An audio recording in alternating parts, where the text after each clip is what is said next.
Vocations to the priesthood come from many different walks of life.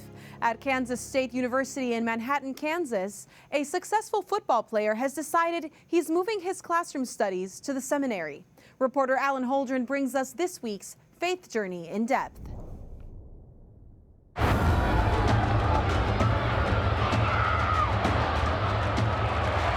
an athlete, it's easy to put your identity in the fact that you are an athlete. It's been helpful for me to know that, I put my identity in the fact that I'm a son of God. And that's where my identity and my worth comes from, and that alone.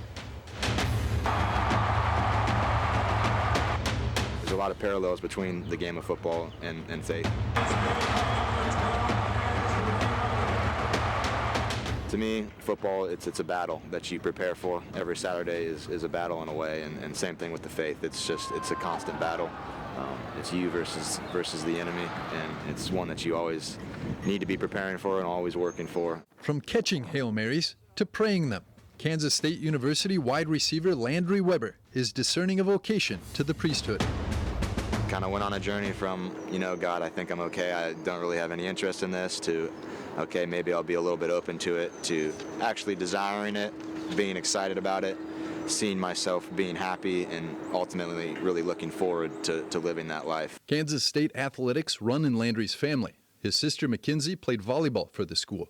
His brother Stanton, also number 12, played wide receiver on the football team before him.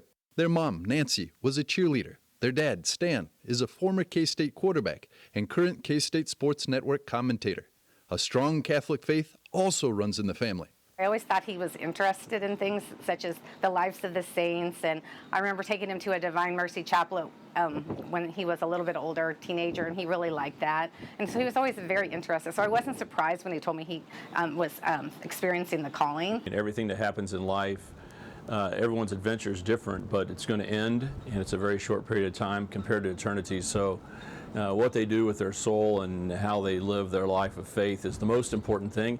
And it also happens to be the best course of action to be able to be calm and fight through life's challenges. It's fitting that the Weber family would also receive spiritual nourishment right here on the K-State University campus at St. Isidore's Catholic Student Center. Father Gail Hammerschmidt leads this growing ministry that's undergoing a $14 million facelift. Christ have mercy. The biggest thing we're trying to achieve here is where people can encounter real friendship, true friendship, and obviously an encounter with the living God. They can grow deeper in their faith and come to know the love that He has for them and the mission that He desires to send them on. Landry is a beautiful example of this, which we are trying to do.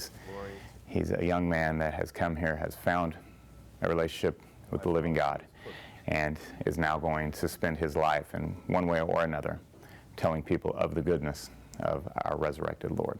Iniquities and cleanse me from... It's all had its influence. And after receiving his master's degree last weekend in accounting, Landry plans to study for the Archdiocese of Kansas City, starting this fall. I am extremely at peace in this decision, and more at peace than I ever thought I would be. And it was hard to walk away from the game, and I thought it would be really hard to come back, to see my teammates, to see practice, and it's been way easier than I ever would thought, and it has nothing to do with me. It has all to do with God sharing the graces with me to have that strength, because I feel, when you take a leap of faith for Him, He takes care of you. In Manhattan, Kansas, Alan Holdren for EWTN News In Depth.